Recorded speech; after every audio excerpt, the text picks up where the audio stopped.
نظر کرم فرما دیں گے۔ تو یہ ایک کثرت کے ساتھ کرنے والا وظیفہ ہے استغفر اللہ رب کی بارگاہ میں، اور میں بذات خود آپ کے سامنے اس بات کی جو ہے وہ آپ کو گواہی دے سکتا ہوں کہ اس کی بڑی برکات ہیں۔ اللہ رب العزت چند دنوں میں آپ یہ وظیفہ کر کے تو دیکھیں، پھر دیکھیں اللہ رب العزت کیسے رنگ لگاتا ہے۔ تو اس وظیفے کو اپنی زندگی میں اپنائیں، اور رب کی بارگاہ میں اللہ رب العزت کو وہ بندہ پسند ہے جو رب کی بارگاہ میں جھکتا ہے۔ آئیے حضور نبی پاک صلی اللہ علیہ وآلہ وسلم کے دیوانوں، صحیح مسلم شریف کے اندر حدیث مبارکہ موجود ہے کہ حضور نبی پاک صلی اللہ علیہ وسلم نے ارشاد فرمایا کہ جو بندہ قیامت کی صبح تک توبہ کرے گا اللہ ہر اس بندے کی توبہ کو قبول فرما لے گا۔ یعنی کوئی ٹائم کی پابندی نہیں ہے کہ آپ آج کریں گے تو توبہ قبول ہوگی، آج شب بارات کی رات ہے، جو آج توبہ کرے گا اس کی توبہ قبول ہے، جو کل نہیں کرے گا۔ ہمارے ہاں کچھ مزاج کے اندر نرمی لانی چاہیے، اب سختی کا دور نکل چکا ہے۔ جو شب بارات کی رات کو نفل نہیں نہ پڑتا اسے یہ نہ کہیں کہ معاذ اللہ اس نے کوئی کفر کر دیا، کوئی غلط کر دیا، بد عقیدہ ہو گیا، نہیں، یہ اس کی مرضی ہے۔ ہاں وہ شرف سے ہٹ گیا ہے، جو مقام اور مرتبہ مل سکتا تھا وہ اس نے حاصل نہیں کیا، یہ اس کی بدبختی ہے، لیکن کوئی ضروری تو نہیں تھا۔ لیکن جو آج کی رات میں کر لیتے ہیں توبہ استغفار، رب کی بارگاہ میں جھک جاتے ہیں، تو اللہ رب العزت آج کی رات کی برکت سے ان کے گناہوں کو معافی عطا فرماتا ہے۔ اور جب بنو کلب کی بکریوں کے برابر لوگوں کی بخشش ہوگی، کہیں نہ کہیں تو ہم گناہگاروں کا نام بھی تو آ جائے گا نا، کہیں نہ کہیں تو ہم بھی آ جائیں گے اس صف کے اندر۔ جب ہر سال اتنے بخشے جاتے ہیں، اگر جھک جائیں گے، سجدہ کر لیں گے اپنے رب کی بارگاہ میں، اور رو رو کر عرض کریں گے مولا انسان ہے، ہو گئی یا غلطی معاف کر دے، تو وہ معاف فرمانے والا ہے، معاف فرما دے گا۔ تو استغفار کے لیے یہ آج کی رات کی کوئی پابندی نہیں ہے، لیکن برکت بڑی ہے آج کی رات میں۔ آج کی رات رب توبہ ہمیشہ قبول فرمانے والا ہے، لیکن زیادہ سنتا ہے، زیادہ توبہ قبول فرماتا ہے۔ حضور نے فرمایا، صحیح مسلم کے الفاظ ہیں، فرمایا قیامت کی صبح تک جو بندہ استغفار کرتا ہے رب اس کی توبہ کو قبول فرماتا ہے۔ اور دوسرے لفظ سنیے میرے حضور کے جانے جانا صلی اللہ علیہ وآلہ وسلم نے ارشاد فرمایا قیامت کی صبح تک توبہ کرنے والے کی توبہ قبول ہوتی ہے۔ فرمایا ولم یغرر، فرمایا جس وقت سانس نکل رہی ہوتی ہے، فرمایا اس وقت بھی کوئی توبہ کرے تو اللہ اس کی توبہ کو بھی قبول فرما لیتا ہے۔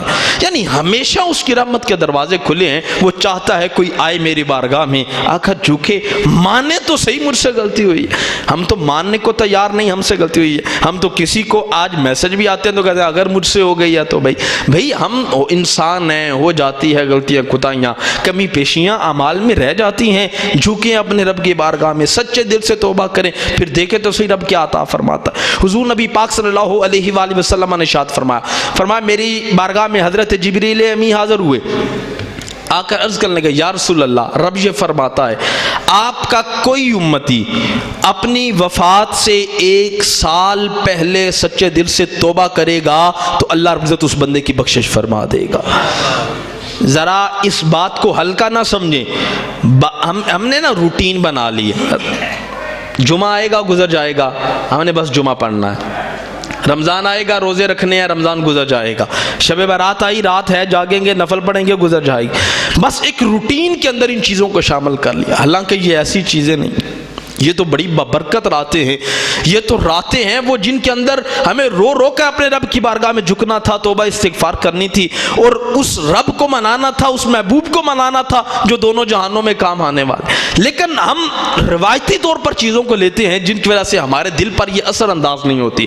تو حضور نبی پاک نے فرمایا جو بندہ، جبریل نے آ کر کہا یا رسول اللہ جو بندہ آپ کا امتی ہو، یہ آپ کی امت کا خاصہ ہے، وہ اپنی وفات سے 1 سال پہلے سچے دل سے توبہ کرے تو اللہ اس کی بخشش فرما دے گا۔ بندے کی عمر ہے 50 سال اور 49 سال اس بندے نے گناہ کیتے، غلطیاں کوتاہیاں ہوندیاں رہیاں، مرن تو 1 سال پہلے اس سچے دل نہ توبہ کر لی، اللہ 49 سالاں دیاں معاف کر کے اس بندے دی بخشش فرما چھڑے گا۔ کیا یہ چھوٹی سی بات ہے؟ بہت بڑی بات ہے۔ لیکن جب یہ کہا گیا تو حضور نبی پاک صلی اللہ علیہ وسلم کی آنکھوں میں چھم چھم آنسو برسے۔ جبریل نے عرض کی یا رسول اللہ یہ تو بڑی فضیلت والی بات ہے، اور آپ تو امت کے معاملے میں بڑے حساس ہیں، اور اتنے حضور حساس ہیں کہ علماء فرماتے ہیں جب قیامت کا دن ہوگا تو حضرت جبریل امی رب کی بارگاہ میں عرض کریں گے اے میرے مالک و مولا مجھے یہ توفیق اور ہمت عطا کر کہ میں تیرے آخری نبی کی امت کو اپنے پروں پہ اٹھاؤں اور پورے صراط سے گزار کر انہیں جنت کے داخلے عطا فرما۔ کیا وجہ ہے؟ جبریل کو کیا ضرورت ہے کہ ہم جیسے گناہگاروں کو اپنے پروں پر اٹھانے کی، اور وہ نورانی پروں پر اٹھانے کی جو فرشتوں کا سردار ہے؟ کیوں؟ کیونکہ حضرت جبریل امی جانتے ہیں قیامت کا دن صرف سجایا اس لیے گیا ہے کہ اللہ رب العزت دنیا کو دکھانا چاہتا ہے دیکھو میں نے اپنے نبی کو کیا کیا شان عطا فرمائی۔ یہ تو حضور کی شان دکھانے کے لیے دن ہے، ورنہ نامہ اعمال تو سارے پہلے لکھے ہوئے ہیں۔ رب تو شاہ رگ سے قریب ہے، وہ تو سب کچھ جانتا ہے، لیکن پھر بھی حساب کتاب لے گا۔ اور اس کی مثالیں ہیں، آپ پڑھ کے دیکھیں کتنی مثالیں ہیں۔ حضور نبی پاک نے فرمایا ایک بندے کو پکڑ کر جہنم کی طرف لے کے جایا جا رہا ہوگا، حضرت آدم علیہ السلام آئیں گے، یا محمد دیکھیں آپ کے امتی کو دوزخ کی طرف لے جایا جا رہا ہے۔ حضور نے فرمایا میں اٹھ کے دور پڑوں گا، پکڑوں گا، پھر نامہ اعمال پہ لے کے جاؤں گا۔ جب اعمال تولے چاہیں گے نیکیاں کم ہوں گی، گناہ زیادہ ہوں گے، فرمایا جیب سے ورق نکالوں گا رکھوں گا۔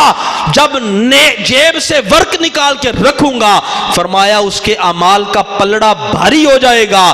جب اس کے اعمال کا پلڑا بھاری ہوگا رب اسے جنت دے گا۔ وہ بندہ پوچھے گا سونیا اے کیڑا عمل سی ہے جڑا تو سام کے رکھے ہے؟ فرمایا تو نے ایک مرتبہ میری ذات پر درود پڑھا تھا، میں نے اس کو سنبھال کے رکھا تھا، دیکھ آج درود تیرے کام آیا ہے۔ نبی کی ذات پر درود پڑھنے سے اللہ لوگوں کی بخشش اور مغفرت فرما دے گا۔ تو یہ دن خاص ہے دکھانے کے لیے، قیامت کا دن خاص ہے حضور کی شفاعت دکھانے کے لیے لوگوں کو، اور اس دن کو سجایا اس لیے گیا ہے۔ ہم یہ سمجھتے ہیں صرف اور صرف اس لیے سجایا گیا ہے تاکہ دنیا دیکھے تو صحیح، جن کے لیے جہنم کے پروانے ہیں ادھر محبوب کی زلف کا اشارہ ہوتا ہے تو رب انہیں بھی جنت کے داخلے عطا فرما۔ ہر آنکھ کانپ اٹھے گی محشر کے دن، خوف سے ہر کلیجہ دہل جائے گا، اڑ کر کالی کملی وہ آ جائیں گے، سارے محشر کا نقشہ بدل جائے گا۔ لوگ جب جہنم میں گر رہے ہوں گے حضور نبی پاک شفاعت فرمائیں گے، اللہ حضور کی شفاعت کے صدقے جنت عطا فرمائے۔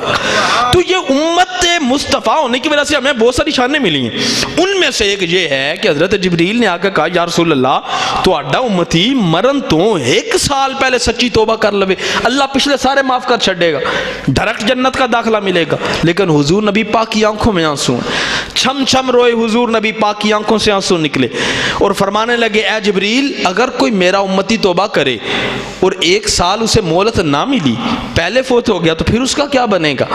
اب اس کی توبہ کو سال پورا نہیں ہوا تھا، تو نے تو کہا ہے جو سال پہلے توبہ کرے گا وہی بخشا جائے گا، اب اس کا کیا ہوگا؟ حضرت جبریل امین رب کی بارگاہ میں اے اللہ تیرا محبوب یہ کہتا ہے، اللہ حضرت نے فرمایا اے جبریل جا کر میرے محبوب کو کہہ دے کہ اگر تیرا امتی اپنے وصال سے ایک مہینہ پہلے سچی توبہ کرے گا ہم پھر بھی توبہ کو قبول فرما لیں۔ اب وہ جب یہ پروانہ خوشخبری کا ملا تو حضور نبی پاک صلی اللہ علیہ وسلم پھر آنکھوں میں آنسو ہیں، یار کتنا پیار ہے نبی کو اس امت کے ساتھ۔ آج امت کو نبی سے پیار نہیں یہ الگ بات ہے، آج ہمیں نہیں پتا کہ نماز محبوب کی آنکھوں کی ٹھنڈک ہے، آج ہمیں پتا ہے کہ یہ عمل وہ ہے جس سے حضور ناراض ہوتے ہیں، ہم پھر بھی جی بھر کے کرتے ہیں۔ آج حضور کی امت ہو، آج ہمارے بچے ہیں نا جو گلیوں کے اندر سڑکوں کے اوپر پٹاخوں کے ذریعے اور شور شرابے کے ذریعے شب برات منا رہے ہیں، کیا وہ غیر مسلم ملک میں رہنے والے ہیں؟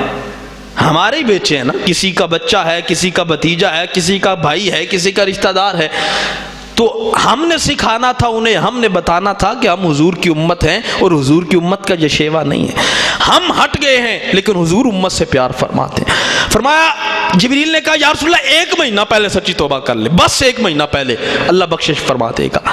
تو جب یہ کہا گیا تو حضور نبی پاک صلی اللہ علیہ وسلم کی آنکھوں میں پھر آنسو آئے، کہا جبریل اگر کوئی میرا امتی توبہ کرے اور ایک مہینہ پورا نہیں گزرا، 28 دن گزرے ہیں، 27 دن گزرے ہیں، پھر وصال کر گیا، اب کیا بنے گا؟ حضرت جبریل امی پھر حاضر ہوئے، یا رسول اللہ رب یہ فرماتا ہے آپ کا امتی ہو، کلمہ آپ کا پڑھنے والا ہو، مرنے سے ایک دن پہلے سچی توبہ کرے گا اللہ پھر بھی بخشش فرما دے گا۔ ایک دن پہلے 49 سال اور ایک پورا سال پھر گزر گیا، جتنی عمر ہے صرف ایک دن نکال کے سارے گناہ کیے ہیں، ایک دن سچی توبہ کی، اللہ پچھلے سالے معاف فرما دے گا۔ تو حضور نبی پاک نے جب یہ جملہ سنا تو حضور پھر روئے، جبریل اگر ایک دن بھی مہلت نہ ملی تو پھر کیا ہوگا؟ حریص علیکم بالمؤمنین رؤوف الرحیم، کتنا کرم فرما ہے نبی، کتنا پیار کرنے والے ہیں امت سے۔ جبریل اگر ایک دن بھی نہ مہلت ملی تو پھر کیا ملے گا؟ تو حضرت جبریل امین نے عرض کی یا رسول اللہ رب یہ فرماتا ہے آپ کا کوئی امتی مرنے سے ایک لمحہ، ایک سیکنڈ پہلے سچے دل سے توبہ کرے گا اللہ پچھلے سارے معاف کر کے اسے جنت کا داخلہ عطا فرما دے گا۔ اس سے بڑی شان کہیں سے مل سکتی ہے؟ مجھے بتاؤ کتنا والد پیار کرتا ہے، کتنی ماں اپنے بچے سے پیار کرتی ہے، لیکن اس قدر محبت، اس قدر الفت جو حضور اپنی امت سے کرتے ہیں، اور حضور نے ہمیں جو سہولیات عطا کی ہیں، جو محبت کی جاتی ہے اس کی بہت ساری وجہ ہوتی ہے۔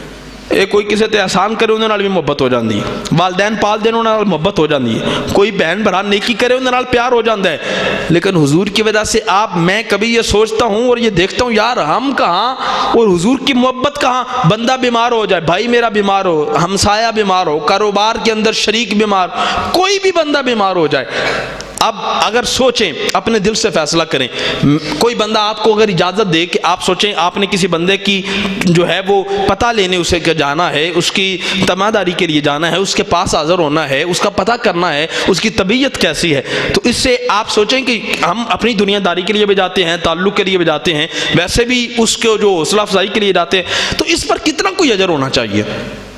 کسی کا پتہ لیں، گھر سے اٹھے ہیں، اس کے گھر گئے، جا کے پوچھا بھائی کیا حال ہے، ٹھیک ہیں آپ، اس کی صحت کے بارے میں پوچھا، اسے دعا دی، اس کے لیے اچھے الفاظ کہے، تو کتنا کوئی اجر ہونا چاہیے؟ 10 نیکیاں مل جانی چاہیے، 20، 50، 100، 1000۔ لیکن حضور کی امت کی وجہ سے پتہ ہے ہمیں کیا شان ملی؟ فرمایا جو بندہ رات کے وقت کسی بیمار کا پتہ لینے جاتا ہے، 70,000 فرشتے صبح تک اس کے لیے بخشش کی دعائیں فرماتے ہیں، اور جو صبح جاتا ہے رات تک 70,000 فرشتے، ہمیں خود کہا جاتا نا قلم کے ساتھ لکھو، تو شاید ہم یہ نہ لکھ پاتے جو اللہ رب العزت نے حضور کے صدقے ہمیں ویسے ہی شان عطا فرما دی۔ اتنا فضل رب فرمائے امت پر، وجہ کیا ہے؟ حضور کی امت ہے۔ تو جبریل نے کہا یا رسول اللہ ایک لمحہ پہلے، صرف ایک لمحہ پہلے بندے نے سچی توبہ کر لی تو اللہ پچھلے سارے معاف فرما دے گا۔ اب یہ تو وہ بات تھی جو ہے وہ انتہائی امت کی بخشش کا سامان تھا، لیکن روایت میں آتا ہے کہ حضور سسکیاں لے کے رونے لگے، جس طرح بچہ روتا ہے حضور سسکیاں لے کے روئے۔ کہا جبریل اگر ایک لمحہ پہلے بھی مہلت نہ ملی تو میری امت کا کیا ہوگا؟ امتی میرا ہو اور ایک لمحہ پہلے بھی وہ توبہ نہ کر سکا تو کیا بنے گا اس کا؟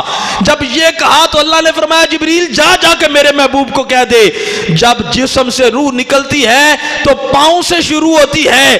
یا رسول اللہ پاؤں سے روح نکلنا شروع ہو گئی، حلق تک روح نکل آئی، ابھی زبان حرکت جاری تھی، فرمایا اس وقت بھی جو توبہ کرے گا اللہ پچھلے سارے معاف کر کے اسے جنت کے داخلے عطا فرما دے گا۔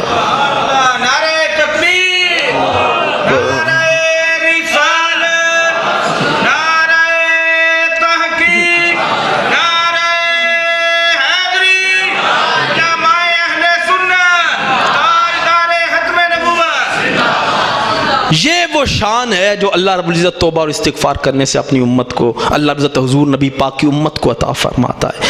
ہم تو ہیں ہی بڑے گناہگار، بڑی غلطیاں ہو جاتی ہیں، لمحے پہ خطائیں ہو جاتی ہیں۔ ندامت کا آنسو یہ اس قدر شان والا ہے کہ حضور نے فرمایا یہ جہنم کی آگ کو بھی ٹھنڈا کر دیتا ہے۔ ہاں ہو ندامت کا بندہ، پتہ کیا ہوتا ہے؟ استغفار کا مطلب یہ ہے، توبہ استغفار کرنے کا یا آج کی رات توبہ کرنے کا مطلب یہ پہلے ہم مانیں کہ ہم سے غلطی ہوئی ہے، پہلے منی ہے بھائی ساڑھے کو ہو گئی غلطی، تو پھر بندہ ندامت کرے۔ بندہ اپنی غلطی کو مانے ہی نہ اور کہے کہ ہوئی تو نہیں ہے یا شاید ہو گئی ہو تو معاف کرے، ایسا نہیں ہے۔ وہ لوگ جن کی اتنی شانیں تھی، حضور نبی پاک کی بارگاہ میں جبریل امین آئے، حضور نے فرمایا جبریل میرے عمر کی شان بیان کرو۔ یا رسول اللہ 950 سال جبریل عمر کی شان بیان کرے تو نہیں کر سکتا، اس سے بڑھ کر اللہ نے آپ کی عمر کو شان عطا فرمائی۔ تو حضور نے فرمایا پھر ابو بکر، یا رسول اللہ ابو بکر کی تو شان ہی بڑی ہے، وہ تو ہیں ہی وراء الورا۔ وہ جناب سیدنا عمر فاروق زندگی پڑھ کے دیکھیں، آنکھوں میں آنسو جاری ہوتے، جب کوئی تعارف پوچھتا تو کہتے تو میں تو اونٹ چرانے والے کا بچہ تھا۔ یہ تو حضور کی نسبت ہے، اسلام کے صدقے اللہ نے یہ شان عطا فرمائی ہے۔ وہ جناب سیدنا صدیق اکبر ایک تنکے کو پکڑ کے کہتے تو مجھ سے بہتر ہے، تجھ سے حساب نہیں لیا جائے گا۔ کتنی شانوں والے جناب سیدنا عثمان غنی وہ ہیں، حضور نے 3 مرتبہ فرمایا عثمان تو کچھ بھی نہ کریں گا اللہ پھر بھی تینوں جنت داخلے عطا فرما دے گا. قبر پہ جاتے ہیں چھم چھم آنسو برستے ہیں. ساتھ والا پوچھتا ہے حضرت, غلام کہتا ہے حضرت آپ تو 3 بار بشارت بھی لیے جنت کی, آپ تو عشرہ مبشرہ میں سے ہیں, آپ تو خلیفہ سوم ہیں, آپ تو حضور کے داماد ہیں. حضور نے یہ فرمایا میری یکے بعد دیگری جتنی بھی بیٹیاں ہوتی عثمان میں ان کا تم سے نکاح فرماتا, تمہیں اتنی شان ملی ہے, آپ کیوں روتے ہیں؟ فرمایا حضور نے یہ بھی تو فرمایا ہے کہ آخرت کی منزلوں میں سب سے پہلی قبر جو ہے وہ منزل کا نام قبر ہے. تو یہ وہ لوگ ہیں جن کی شانیں وراء الورا ہیں. اور مولا مرتضی, مشکل کشا, شیر خدا, حضور نے فرمایا علی منی وانا من علی, علی مجھ سے ہے میں علی سے ہوں. انا مدینۃ العلم والی بابھا, انا دار الحکمت والی بابھا. کتنے فضائل علی کے بیان کیے, یہاں تک فرمایا منافق علی سے محبت نہیں کر سکتا, مومن وہ ہوگا جو بندہ علی سے محبت کرنے والا ہوگا. وہ علی مشکل کشا, شیر خدا. امام حسن مجتبیٰ فرماتے ہیں مسجد میں جاتے, نماز کے لیے جاتے تو حالت غیر ہو جاتی. میں کہتا ابا جان آپ کی یہ حالت کیوں ہوئی ہے؟ تو کہتے حسن میں رب کی بارگاہ میں جا رہا ہوں, پتہ نہیں وہ رب میرے سجدے کو قبول کرے گا یا نہیں کرے گا. یہ وہ لوگ ہیں جن کی شانیں اتنی ہیں. حرم کعبہ ہے, امام حسن بصری فرماتے ہیں کہ حرم کعبہ کے اندر ایک بندہ رو رہا تھا, اور اس قدر وہ درد کے ساتھ رو رہا تھا کہ سارے لوگ جو طواف کر رہے تھے انہوں نے طواف چھوڑا اور اس بندے کے پاس چلے گئے. کہتے ہیں میں لوگوں کو پیچھے ہٹایا, قریب گیا اور جا کر میں نے دیکھا, میں نے اس بندے کا حال, میں کہا دیکھو تو صحیح آخر کون سا گناہ اس نے کر دیا کہ اب اس قدر رو رہا ہے اور آواز کے اندر اس قدر درد ہے. کہتے ہیں میں قریب ہوا اور جب میں نے ان کو سیدھا کیا, کہتے ہیں میرے پاؤں کے تلے زمین نکل گئی. میں کیا دیکھتا ہوں جو سب سے زیادہ رو رو کے معافی مانگ رہا ہے وہ کوئی اور نہیں ہے, کربلا کا منظر اپنی آنکھوں سے دیکھنے والے امام زین العابدین کی ذات ہے.